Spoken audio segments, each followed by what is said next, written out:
नमस्कार, मैं अर्चना और आप देख रहे हैं हंगामा टाइम्स। हंगामा टाइम्स जिस तरह से लखनऊ की खास शख्सियतों से खास बातचीत करता है मुद्दों को लेकर के, हाल ही में वक्फ बोर्ड संशोधन बिल अधिनियम पास हुआ है को उसको लागू करा गया। 2024 में बना था, जिसको लेकर के 2025 उसको लागू करा गया। लेकिन बहुत सारे ऐसे राजनीतिक पार्टियां हैं और ऐसे आपका सामाजिक संगठन है जो इसके विरोध में अपना प्रदर्शन भी कर रही हैं और बड़े बड़े वादे कर रहे हैं कि हमारी सरकार जब आएगी तो ये बिल 3 दिन में ही बदल जाएगा। तो हमारे साथ में सबिया अहमद जी हैं जो कि यूपी सुन्नी सेंट्रल वक्फ बोर्ड की मेंबर हैं, तो उनसे हम बात करेंगे आखिर जो वक्फ बोर्ड का जो बिल आया है तो उस पर इतना बवाल क्यों। तो मैम बहुत बहुत स्वागत है। बहुत बहुत शुक्रिया अर्चना और हंगामा चैनल कि मुझे इस वक्फ एक्ट जो अभी अमेंडमेंट बिल आया है इस पे बात करने का मौका दिया। तो मैम आखिर इस जो वक्फ बोर्ड का जो बिल आया है, बिल आने के बाद में जहाँ पे बहुत सारे सामाजिक समुदाय हैं, आपका मुस्लिम संगठन भी है, साथ में से राजनीतिक पार्टियां भी जो इसके विद्रोह में उतर गई हैं, विरोध कर रही हैं, तो इसके बारे में आप क्या कहेंगी और किस तरह से स्पष्टीकरण करेंगी कि आम जनमानस के लिए बिल जो है लाभदायक है? देखिए, हिंदुस्तान में कुछ वक्फ की प्रॉपर्टीज़ हैं। वक्फ की प्रॉपर्टीज़ उनको कहते हैं जो कि मुस्लिम समुदाय में जो पैसे वाले लोग होते हैं वो अपनी कुछ वक्फ की जो प्रॉपर्टीज़ को वक्फ कर देते हैं, यानी कि ये प्रॉपर्टी अब किसी हमारे लिए ना हो के पर्सनल यूज़ पे ना हो के बल्कि अल्लाह के नाम कर दी गई है। यानी कि इसका जो काम होगा वो फिर कौम की बेहतरी के लिए होगा। वक्फ का मेन पर्पज़ ये होता है, ये आज से नहीं है, हज़ारों कई सालों से ये हो रहा है। तो इसी अब हिंदुस्तान में अब तक के एक वक्फ एक्ट था जिसके बेस पे सारी वक्फ बोर्ड होते हैं और वक्फ की प्रॉपर्टीज़ जो हैं वो मैनेज की जाती हैं पूरे इंडिया भर में। वक्फ एक्ट में इससे पहले भी बदलाव लाए गए हैं, कुछ चेंजेस अमेंडमेंट्स लाए गए हैं 95 में, 2013 में, ये सब पहले लाए गए हैं। अभी फिर इसमें अमेंडमेंट किए गए और इसमें चेंजेस लाए गए रिफॉर्म्स लाने के लिए। तो जिसके ऊपर आपने जिसके आप जिक्र कर रही थी 8 अप्रैल को जो कि प्रॉपर कमेंसमेंट उसका इम्प्लीमेंटेशन हो गया है वक्फ अमेंडमेंट एक्ट का, वक्फ एक्ट 2025 का। तो मैम कुछ सवालात रहेंगे आपसे कि जैसे वक्फ बोर्ड जो एक्ट आपका लागू हुआ है तो वो मुस्लिम समुदाय के लिए किस तरह से उनके हित के लिए है?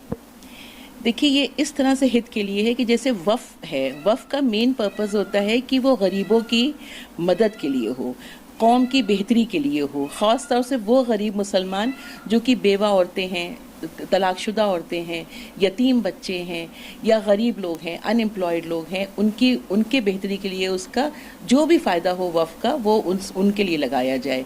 या फिर जो वक्फ की प्रॉपर्टीज़ हैं जैसे कि रिलीजियस पर्पसेस के लिए हैं वो रिलीजियस पर्पसेस में यूज़ हों, ये होता है।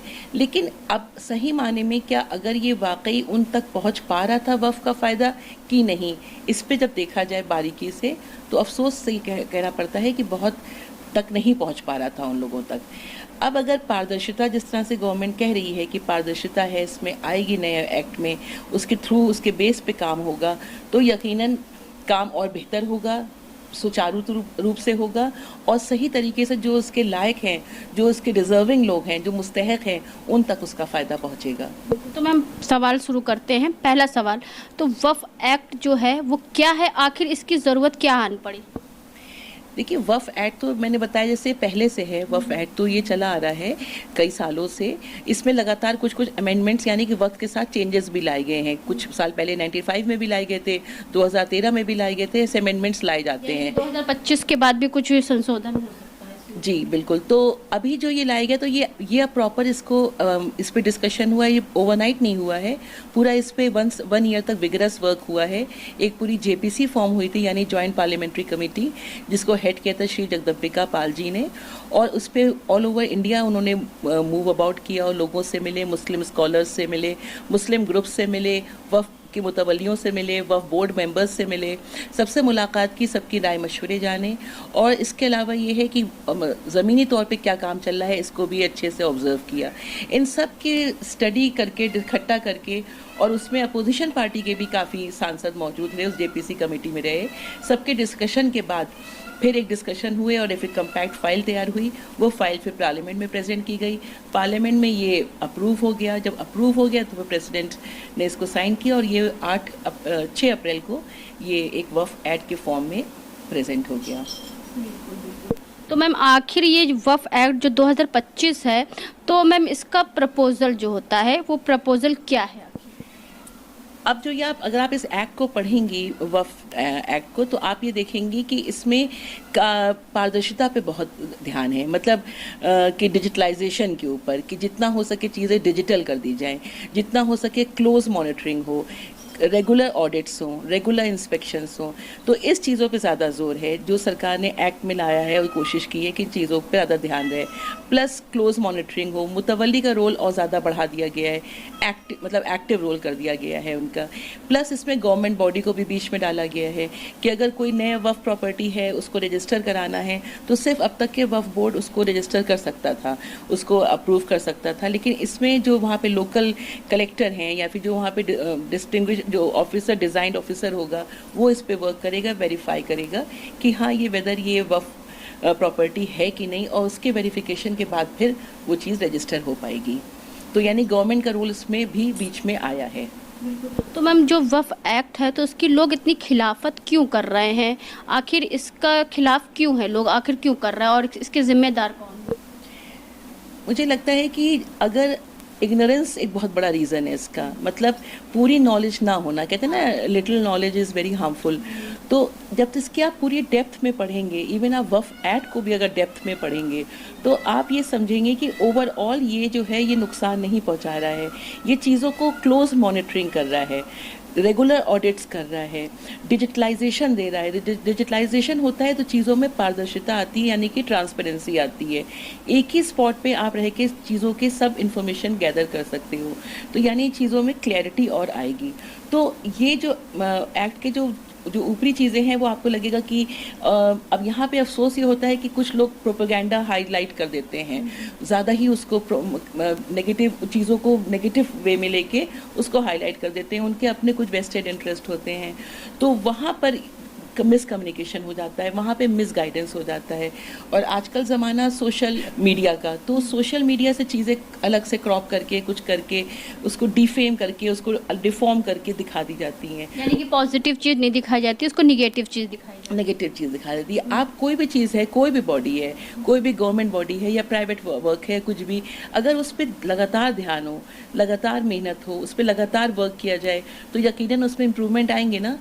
सिमिलरली अगर वफ़ की कोई प्रॉपर्टी है जो खंडर बन चुकी है, एक एग्जांपल दे रही हूँ, अगर उसके क्लोज मॉनिटरिंग होगी, उस पर क्लोज वर्क होगा, उसका रिकॉर्ड सब क्लियर रहेंगे और उसके ऊपर फिर सही पीपल वर्क करेंगे तो चीज़ों में इम्प्रूवमेंट आएगा। इस बात को हमें समझना होगा। तो वफ़ एक्ट को पहले ही नेगेटिव समझ लेना गलत है।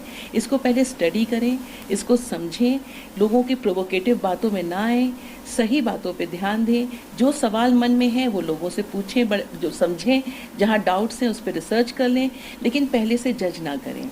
ये मैं वक्फ एक्ट के लिए कहूँगी। मैं खुद एक सुन्नी सेंट्रल वक्फ बोर्ड की मेंबर हूँ। उत्तर प्रदेश में सुन्नी वक्फ प्रॉपर्टीज़ काफ़ी हैं, लेकिन हम जब वक्फ प्रॉपर्टीज़ की बात करते हैं तो कितनी प्रॉपर्टी से हम कुछ भलाई कर पा रहे हैं समाज की, ये बात तो एक क्वेश्चन उठता है कि हम समाज की क्या भलाई कर पा रहे हैं। कितने हमने यतीम खाने खोल दिए हैं, कितने हमने बच्चों के स्कूल खोल दिए हैं, कितनी बेवाओं को हमने शेल्टर दे दिया है।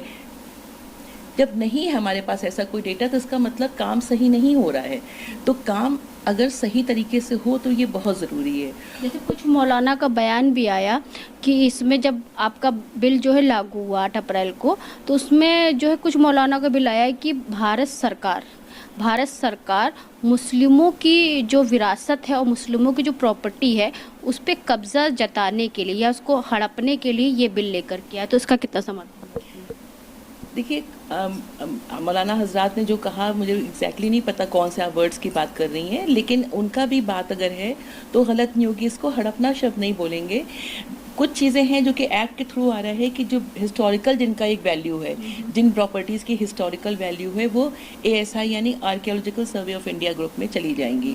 कुछ जो वफ़ बाय यूज़र हैं, जैसे मस्जिद हैं, कई ऐसे दरगाहें ये हैं, वो उन पे कुछ टच नहीं किया जाएगा, वो सब सेफ़ हैं। लेकिन वो जगह वफ़ बाय यूज़र जो कि इन डिस्प्यूट हैं, कोर्ट में जिन पे डिस्प्यूट चल रहा है, आपस का डिस्प्यूट नहीं, कोर्ट का डिस्प्यूट चल रहा है, तो वो चीज़ें गवर्नमेंट टेक ओवर कर लेगी। तो ये चीज़ें मतलब ये कम्युनिकेशन गैप हो जाते हैं। क्लैरिटी होनी चाहिए कि चीज़ें हमें क्या बोलना है। सबसे ज़्यादा यहाँ सवाल उठता है, देखिए मुस्लिम कौम जो है हिंदुस्तान की, उसमें 30% मुस्लिम जो हैं बिलो पावर्टी लाइन है, यानी कि गरीबी रेखा के भी नीचे हैं। ये बहुत अलार्मिंग बात है, ये बहुत दुख की बात है कि एक देश में जहाँ की जनता 17% जनता मुस्लिम है, उसकी 30% जो है वो BPL यानी कि बिलो पावर्टी लाइन है, गरीबी रेखा के भी नीचे है। मतलब आप गुर्बत की हद देखिए क्या है।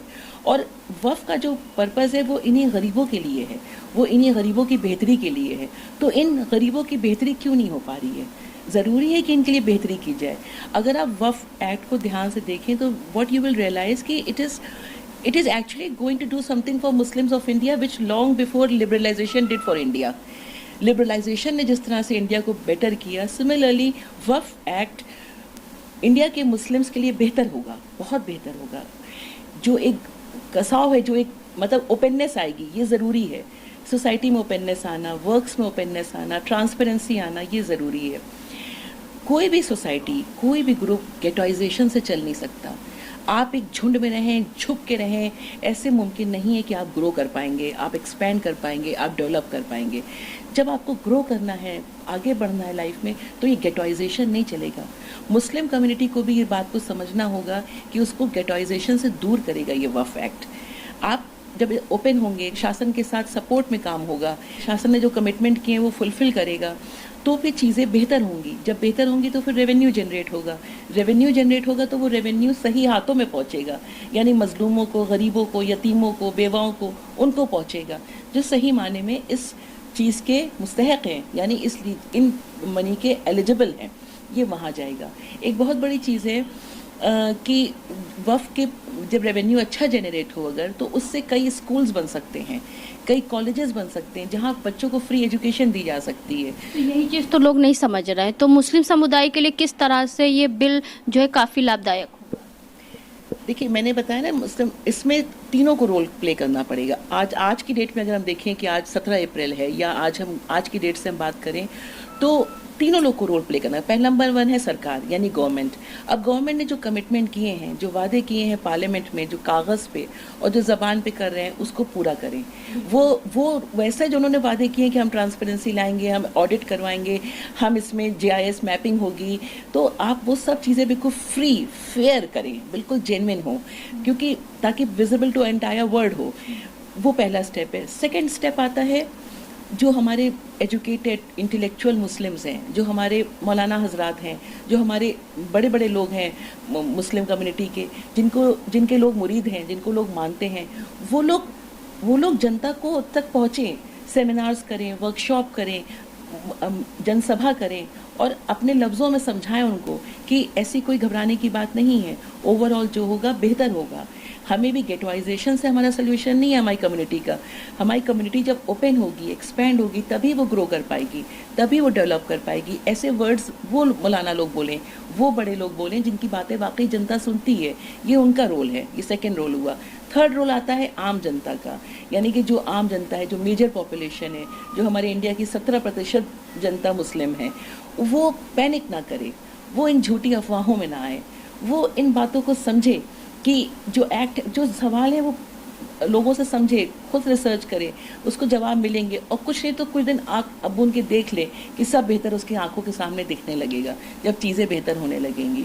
तो तीनों को अपना रोल प्ले करना है। यहाँ पे किसी ने अपने को वेस्टेड इंटरेस्ट में लोगों के भड़काऊ बयान दे दिए, जनता को प्रोवोक कर दिया, जनता ने गलत चीज़ें सोच ली, वो खौफ में रहने लगी, ये सब नुकसान होगा। किसी का नुकसान नहीं होगा, जनता का नुकसान होगा। तो यहाँ पे तीनों को अपना रोल अच्छा प्ले करना है। जब तीनों रोल अपना अच्छा प्ले करेंगे, चीज़ें वक्त निकल रहा है, टाइम निकल रहा है, काम होते जाएंगे, सही से होते जाएंगे, तो इम्प्रूवमेंट आप लोगों को सामने दिखना शुरू हो जाएंगे। तो मैम इम्प्रूवमेंट के लिए जो ऐसा आप कह रही हैं, तो मैम ऐसा कोई एग्जांपल बताइए कोई देश का या विदेश का जहाँ पे ये एक्ट लागू हुआ और जो अच्छे से कार्य कर रहा है। डेफिनेटली यही हमारे मुस्लिम कंट्रीज़ हैं, जैसे आप टर्की है, इंडोनेशिया है, मलेशिया है, वहाँ जैसे हमारे यहाँ मिनिस्ट्री ऑफ रेलवे होती है, मिनिस्ट्री ऑफ सोशल वेलफेयर होती है, वहाँ मिनिस्ट्री ऑफ वक्फ होती है। एक्चुअल एक मिनिस्ट्री पूरा वर्क करती है वक्फ प्रॉपर्टीज़ पे, वो गवर्नमेंट पूरा उस पर वर्क करती है और उसका बेनिफिट तभी देखिए वहाँ गरीबी नहीं है, लोगों को गरीबी से ऊपर ले आए हैं, उन लोगों को एक अच्छे रोज़गार, एक डिसेंट लाइफ जी रहे हैं वो लोग। तो ये आप देखिए एग्जाम्पल आपको दूसरी कंट्रीज़ का है। मैं कह रही हूँ आप सिर्फ दूसरी कंट्रीज़ नहीं, आप इंडिया की बात कीजिए। इंडिया में आप हरियाणा देख लीजिए, आप केरला देख लीजिए, वहाँ पर बिल्कुल फेयर फाइन तरीके से बेहतरीन वक्फ पे काम हुआ। वहाँ पे जब वक्फ पे अच्छा काम हुआ तो उन लोगों ने पूरा एक मेवात इंजीनियरिंग कॉलेज इस्टेब्लिश कर लिया। वक्फ के रेवेन्यू जनरेशन से सारे इमाम को उन्होंने फंडिंग की, इमाम्स की सैलरी बढ़ा दी, सारी जो गरीब बेवाएँ थी उनको मंथली पेंशन बांध दी उनकी। ये हरियाणा वक्फ बोर्ड ने किया। तो ज़्यादा दूर की बात नहीं है, खुद हमारी कंट्री में भी अच्छे काम जहाँ हुए हैं, इम्प्रूवमेंट्स हुए हैं। इंटरनेशनल भी आप देखिए तो इन कंट्रीज़ के मैंने जैसे नाम लिए, टर्की, मलेशिया, इंडोनेशिया, इन सब में वक्फ को इतने अच्छे से चैनलाइज किया जाता है कि वहाँ पे गरीबी का नाम निशान नहीं है। वहाँ पे मुस्लिम कौम किस आगे तक हद तक आगे बढ़ गई है। यानी कि आपका कहने का मतलब है सरकार के हाथ में अगर हम लोग ये फैसला देते हैं या फिर सरकार के हाथों में वह प्रॉपर्टी आती है तो वो इसकी अच्छी देखभाल करेगा और ज़रूरतमंद की ज़रूरत तक पहुँचाएगा। जी, जो एक वक्फ का मेन पर्पस है कि वक्फ की प्रॉपर्टी अल्लाह के नाम की जाती है, जिसने भी की थी आज से ये एक्ट बना है वही काम करेगा।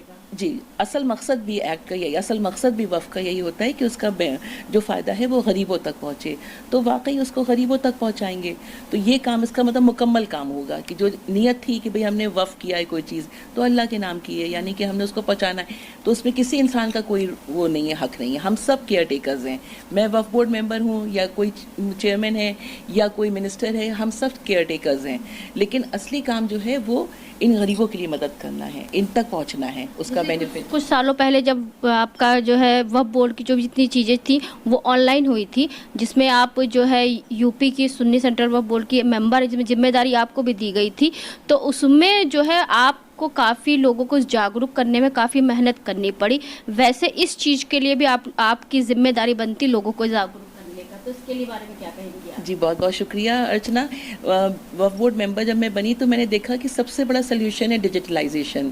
डिजिटलाइजेशन हम लोग ले आते हैं अगर किसी भी वर्क में, जो कि गवर्नमेंट हर फील्ड में आप देखिए डिजिटलाइजेशन आ गया है, तो अगर वफ़ में भी ले आते हैं तो ऑटोमेटिकली ट्रांसपेरेंसी आएगी, ऑटोमेटिकली करप्शन काफ़ी हद तक कम हो जाता है और काम बहुत सुचारू और सुगम तरीके से होता है। तो इस चीज़ को ध्यान में रख के मैंने पहली बार औकाफ रजिस्ट्रेशन यानी वफ़ रजिस्ट्रेशन ऑनलाइन करा दिए थे, ओनली एंड ओनली ऑनलाइन। मतलब कि अब उसमें फ़िज़िकल का कोई रोल ही नहीं था, तो हमारे बेहतरीन तरीके से वफ़ रजिस्टर होने लगे। कुछ ही टाइम में 864 वफ़ रजिस्टर हुए थे। और इसके बाद हमने औकाफ रिन्यूअल यानी हर 3 साल में वक्फ प्रॉपर्टी को रिन्यू कराना पड़ता है, वो रिन्यूअल भी फुल्ली डिजिटलाइज कर दिया था, यानी ऑनलाइन कर दिया था। तो वो चीज़ें भी सब ऑनलाइन होने लगी थी। अब हम लोग तो इस तरह से डिजिटलाइजेशन जो है एक बहुत बड़ा सोल्यूशन है ट्रांसपेरेंसी लाने का, काम को फास्ट करने का। कोई कहीं भी हो, दूर भी हो, तो भी वो अपनी चीज़ों पे नज़र रख सकता है, उसके सामने एक चीज़ें क्लैरिटी रहती है सब। तो ये डिजिटलाइजेशन अगर हो रहा है या होने वाला है या शुरू हो गया है तो that is a wonderful step, a welcome step. तो अपना नज़रिया थोड़ा और बताइए कि जो वक्फ एक्ट जो 2025 लागू हुआ है 8 अप्रैल को, तो अपना नज़रिया बताइए जिससे जो लोग अभी जागरूक नहीं हैं वो आपकी बातों से जागरूक हो जाए और अन्य लोगों के भड़कावे में ना आए। जी, मैं वही बात फिर रिपीट करूँगी कि जो आम जनता है वो विश्वास रखे कि वफ़ की प्रॉपर्टीज़ का अब सही रूप से संचालन होगा, ट्रांसपेरेंसी आएगी, काम सही तरीके से होगा और वफ़ का फ़ायदा तो हमें आपको नहीं उठाना है ना, वफ़ का फ़ायदा तो उन गरीबों को, मिस्कीनों को मिलना चाहिए, उन तक पहुँचना चाहिए जो अब तक नहीं पहुँच रहा था, वो उन तक पहुँचना चाहिए, तो वो पहुँचेगा। ये बात पे पूरा यकीन रखें, तो इस पे ध्यान रखें, विश्वास रखें, साथ दें। जो नया एक्ट बना है वो किसी ने ओवरनाइट नहीं बनाया है, उस पर 1 साल पूरी स्टडी हुई है, उस पर सब लोगों की कॉन्सेंट आई है, मेजॉरिटी से आया है, हमारी सरकार ने बनाया है और तो इसलिए ये एक तरह से बहुत ही वेलकम स्टेप है मुस्लिम कम्युनिटी के लिए। तो मैम हर चीज़ पे राजनीति, हर चीज़ पे राजनीति, चाहे बिल आए, चाहे आपका धारा 370 था जो अभी हटाया गया, उसको लेकर के बहुत सारे ऐसे भी नियम है, 3 तलाक को लेकर के, हर चीज़ पे राजनीति क्यों? 3 तलाक का अगर बिल आया जिसको किया और उसको जो स्वीकार किया गया सदन में, तो कहीं ना कहीं मुस्लिम महिलाओं के लिए एक नई क्रांति ना, कि जिसमें कि कोई पति अपनी पत्नी को तलाक तलाक तलाक तलाक बोल दे तो वो घर से भी बेघर हो जाती। तो अगर ये महिलाओं के लिए हित में आया तो उस पर भी राजनीति, अभी जो एक्ट आया है उस पर भी राजनीति, तो ऐसी जो राजनीति आती है और आम जनता को जो भड़काया जाता है उसके बारे में क्या? देखिए अर्चना, ये बोथ वे होता है, इसमें हम ये नहीं कह सकते कि एक चीज़ पूरी गलत है दूसरी चीज़ की कोई गलती नहीं है। दोनों चीज़ों में बैलेंस होना ज़रूरी है। अगर कोई भड़क रहा है तो दूसरा उसको भड़काने वाले काम भी ना करे। कुछ अगर हो भी गए किसी रीज़न से काम हो भी गया गलत, तो प्रूफ करे कि नहीं हमारी ऐसी कोई नियत नहीं थी, अनजाने में हो गए। आप मेरा इशारा समझ रही होंगी। तो इनका विश्वास भी तो जीतना पड़ेगा ना। इनका विश्वास जीतने के लिए इनको भी तो थोड़ा सा मेलो डाउन होना पड़ेगा। ये चीज़ें हैं, इसमें कोई चीज़ किसी के भी गलत नहीं है। बहुत अगर शक है तो बहुत ज़्यादा गलत नहीं है। लेकिन मैं कहती हूँ कि बात यहाँ पर सरकार की भी नहीं है, बात यहाँ अपोजिशन गवर्नमेंट की भी नहीं है, बात यहाँ नेशन की है, देश की है, धरती की है, हमारी भारत की है। हम इंडिया में हैं, इंडिया को बहुत आगे बढ़ना है, बिल्कुल हमें वर्ल्ड के टॉप पे आना है। इस टाइम हम लोग इन छोटी बातों पे ध्यान ना देके कि इस पार्टी ने क्या किया। कि मैं तो कह रही हूँ कोई गवर्नमेंट आए, कोई गवर्नमेंट जाए, कोई गवर्नमेंट आए, लेकिन ये वक्फ का जो काम है ऐसे ही अच्छे से होता जाए। यानी कि बिल जो आया है उसके लिए आप पूर्णतः सहमत? या हम पूरी तरह सहमत हैं, प्रोवाइडेड कि जो कमिटमेंट्स हैं वो सब फुलफिल होंगे in exactly the same manner which it has been told. इस तरह से होते हैं तो वो बहुत एक वेलकम स्टेप है। उस पर सब मुस्लिम्स को विश्वास करना चाहिए, सपोर्ट करना चाहिए, और ये चीज़ों की प्रोग्रेस फिर देखेंगे, फिर वो प्रोग्रेस भी उनको नज़र आएगी, ये चीज़ छुपेगी नहीं। तो इन पे ध्यान रखें और अपनी किसी भी चीज़ों से प्रोवोक ना हो जाएं, आसपास के माहौल से या कुछ फिजूल के ऐलान से या कुछ लोगों। और एक बहुत मेरी हम्बल रिक्वेस्ट है, जो मुस्लिम स्कॉलर्स हैं, जो मुस्लिम लीडर्स हैं, जो इंटेलेक्चुअल्स हैं, वो प्लीज़ आम जनता को अच्छे शब्दों में समझाएं। छोटे छोटे सेमिनार करें, छोटी छोटी वर्कशॉप करें, 20 लोग, 50 लोग, 100 लोग, लेकिन उनको बताएं कि ऐसा कुछ गलत नहीं हो रहा है, ताकि उनका विश्वास जीतें। तो जो बिलावजह एक खौफ पैदा हो रहा है, उस खौफ की ज़रूरत नहीं है, उस खौफ की ज़रूरत नहीं है। We should trust. Once we are going to remove this ghettoization of Muslim community is going to progress. We have to understand this fact. Unfortunately, हमने इस पर अब तक जोर नहीं दिया था, ध्यान नहीं दिया था। और वक्फ एक्ट जो आया है अभी 2025, it is definitely going to make Muslim community more liberal. It is going to really affect in a positive way. तो ये चीज़ इस पे ध्यान दें, ये पॉइंट है। कुछ लोग सुप्रीम कोर्ट, हाई कोर्ट जाने की बात कर रहे हैं इस बिल को लेकर के कि इस बिल को मैं निरस्त करवा के दूं। जी हाँ, सुप्रीम कोर्ट जाने की बात कर रहे हैं, वो भी ठीक है, डेमोक्रेसी है, अपना एफर्ट करने चाहिए, सब अपने एफर्ट कर रहे हैं, वो भी डेमोक्रेसी है, वो कोई गलत तरीका नहीं है, उसमें वो अपना स्टेप कर रहे हैं। कोर्ट इज द फाइनल जज, वो जो उसका जजमेंट है वेलकम देखेगा कि अगर ये चीज़ सही है और जनता के हित में है तो वो वैसे भी नहीं मानेगा। हाँ, वो चीज़ें वैसे जो भी उसका जजमेंट होगा वो फेयर होगा, वो हम सब जानते हैं। लेकिन आज की डेट में अगर हम माने, बिकॉज टाइम इज़ फ्लाइंग, हमें तो प्रोग्रेस करनी है, हमें आगे बढ़ना है, हमें अपनी कम्युनिटी को आगे बढ़ाना है, कंट्री को आगे बढ़ाना है, हमें इंटरनेशनल पेडिस्टल पे आगे बढ़ना है। हम इन पेटी इशूज़ पे क्यों हमारी कंट्री हाईलाइट हो रही है? हमारी कंट्री हाईलाइट हो टेक्नोलॉजी पे, साइंस पे, डेवलपमेंट पे। अगर हमारे वही खंडर एक आर्कियोलॉजिकल ब्यूटी में कन्वर्ट हो जाते हैं तो ये तारीफ़ है। अगर हमारी वही मैदान जो जहाँ पे जानवर घास वास खा रहे थे, आज वो मैदान पे अगर कॉलेज खड़े हो जाते हैं और लड़कियों को फ्री एजुकेशन मिलती है, तो वो उस मैदान की, उस ज़मीन की अहमियत है। अगर जो बेवाएं, जो बच्चियाँ सड़कों पे घूम रही हैं, जो बिल्कुल जिनका कोई सहारा नहीं है, अगर उनको एक यतीम खाना मिल जाता है या उनको एक अनाथ आश्रम मिल जाता है, उसमें वो सेफ्टी से रहती हैं, तो ये एक तारीफ़ की बात है। जो बच्चे सड़कों पे भीख मांग रहे हैं, यतीम हैं, उनके पास कोई सहारा नहीं है, रोज़माश का कोई ज़रिया नहीं है, उनको कोई स्किल डेवलपमेंट सेंटर्स खुल जाते हैं उन वफ़ प्रॉपर्टी से, तो वो वफ़ का सही यूज़ है। वफ़ का सही यूज़ यही है कि आप उनको एजुकेशनल इंस्टीट्यूट्स बनाओ, कॉलेजेस बनाओ, स्कूल्स बनाओ, ऑर्फनेजेस बनाओ, लेडीज़ के स्किल सेंटर्स बनाओ, यूथ को एम्प्लॉयमेंट मिलेगा। कितनी चीज़ें आप उस वेल्थ से इकट्ठा कर सकते हैं। सचर कमेटी ने बताया था कि कितना पोटेंशियल है वक्फ प्रॉपर्टीज़ में। इस रिसर्च के इतने दिनों बाद तक भी कोई पोटेंशियल को क्यों नहीं एक्सप्लॉइट किया गया, क्यों नहीं उसको यूज़ किया गया है। तो ज़रूरी है कि इन चीज़ों को, इस पोटेंशियल को समझें। अगर हम कह रहे हैं कि 1,28,000 वक्फ प्रॉपर्टीज़ हैं उत्तर प्रदेश में, तो अगर मैं कह रही हूँ कितनी भी हैं, तो उसका सही सुचारू रूप से वर्क हो, ताकि उसको गरीबों तक, मुस्तहक तक पहुँचे उसका भला, ये बहुत ज़रूरी है। वफ़ कोई हमारी आपकी प्रॉपर्टी नहीं, वफ़ एक बहुत ही पायस चीज़ है। एक किसी ने बहुत अच्छी नीयत से वफ़ किया हुआ है, तो उसकी जो आज तो चला गया, दुनिया में से उठ गया है, लेकिन उसकी चीज़ का, उसकी जो नीयत थी वो पूरी की जाए, वो चीज़ों का सही यूज़ किया जाए। क्यों इतनी मुस्लिम आम जनता जो है, 30% मुस्लिम जनता गरीबी रेखा के नीचे। आप सोचिए कितना बड़ा रेशियो है मुसलमानों का जो कि गरीबी रेखा से भी नीचे, यानी कि एक वक्त का, 2 वक्त का खाना भी नहीं है उनके पास। तो ऐसे लोग तो मुस्तहक हैं कि उनके लिए, उनको इसका बेनिफिट पहुंचाया जाए, उनको रोज़ी रोटी का ज़रिया बना दिया जाए कि वो कुछ काम कर पाएंगे, उनके घर चलने लगें। ये चीज़ें सही हैं। उन पे कॉलोनीज़ बना दी जाए कि उनको एक छत मिल जाए, वो वहाँ पे इज़्ज़त के साथ रहें। ये सही काम है वफ़ के, तो इसमें कोई गलत नहीं है। अब तक के हम छुप के कुकून में हैं या हम एक घेटों में छुपे हुए हैं और हम सोच रहे हैं कि हम बादशाह हैं, तो ये गलत है। आप बाहर निकलते हो, आपको बाहर निकलना ही है, आपको सर्वाइव करना है, और अगर आपको अपनी लाइफ को एक्सपेंड करना है तो आगे तो बढ़ना पड़ेगा। और कोई भी जगह आप रहे हो, वहाँ के सिस्टम से, वहाँ के प्रशासन के साथ एमलगेमेशन, यानी शासन के साथ मिल के ही काम हो पाएगा, और जब वो काम हो पाएगा तो फिर बेहतर होगा, सुचारू होगा। और जो डिजिटलाइजेशन जिस पे सबसे ज़्यादा जोर है, ये तो काबिल तारीफ़ चीज़ है। डिजिटलाइजेशन तो बहुत ज़रूरी, क्योंकि कोई भी हमारे रिकॉर्ड्स हैं, जब वो डिजिटल हो जाएंगे, जीआईएस मैपिंग से हमारे सब एरियाज सब मेंशन हो जाएंगे, क्लियरिटी रहेगी। और थोड़ा सा गवर्नमेंट से और रिक्वेस्ट है कि वफ़ के पास कोई फंड नहीं है। वफ़ आज ठीक है, आप अगर सही वर्क करता है तो कल को रेवेन्यू जनरेट कर लेगा, वो रेवेन्यू जनरेशन में अच्छा हो जाएगा, तो किसी की उसको ज़रूरत नहीं पड़ेगी। लेकिन आज की डेट में अगर आप देखिए तो वफ़, तो अगर गवर्नमेंट से इतनी हेल्प हुई, तो अगर वफ़ के लिए फंडिंग भी हो जाएगी तो एक शुरुआत हो जाएगी, एक किक स्टार्ट मिल जाएगा वफ़ को। बाकी तो जब इतनी उन्होंने प्लानिंग की है तो सब चीज़ों की प्लानिंग की ही होगी। तो सबिया जी, ये बताइए, चलते चलते आखिरी सवाल, जिस तरह से वक्फ बोर्ड का बिल आया 8 अप्रैल को, उसके बाद जो बवाल हुआ, तो आम जनता से और मुस्लिम समुदाय से क्या अपील करना चाहेंगी आप?